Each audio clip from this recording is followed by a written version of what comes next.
your picture. And he was saying what a lot of us are feeling, that of course, if we show Nabi that he can just hire goons and he disrupts and put fear in people, then you'll keep hiring goons till 2027. But you know what? Actually, Miguna offered a solution. Ebu, listen to this clip. We would not be talking about goons. As long as Ruto knows that he can hire a few goons to harass people, and then the majority of Kenyans will stop demonstrating, he will continue using them until 2027. Is it something that we can afford to go through? My respectful submission is that that should not be an option.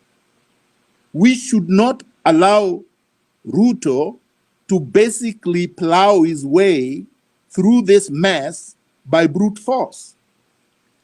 I come to a most important point here. Have we achieved anything? I have heard people say we have achieved what we set out to do. That Finance Bill 2024 is not there anymore. That's a big lie. That's a delusional thought. Finance Bill 2024 is not dead. In 2 weeks, it will be law.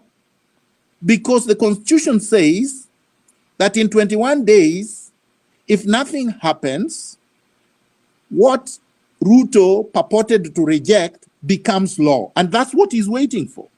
He's waiting for people to be divided. He's waiting for the protest to end. Finance Bill 2024 becomes law. And then things go on the way they have always gone on.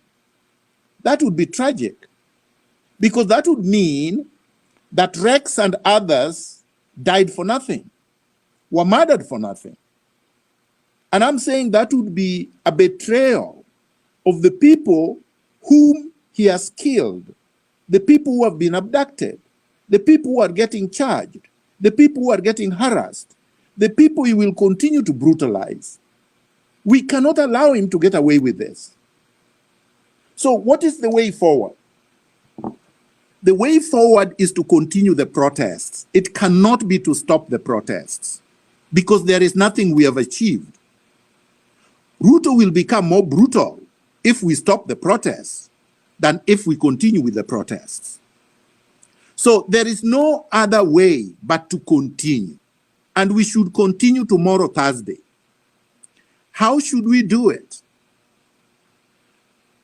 I think an idea was floated, and I believe it is a very reasonable idea, that we should have a place that we gather. Because if you have a place where you gather, and you gather there in large numbers, then it would be impossible to scatter people.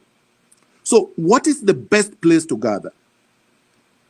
The best place to gather, there are few places. The places have to be symbols of the state, symbols of this regime, symbols of government, because otherwise you're not passing any message.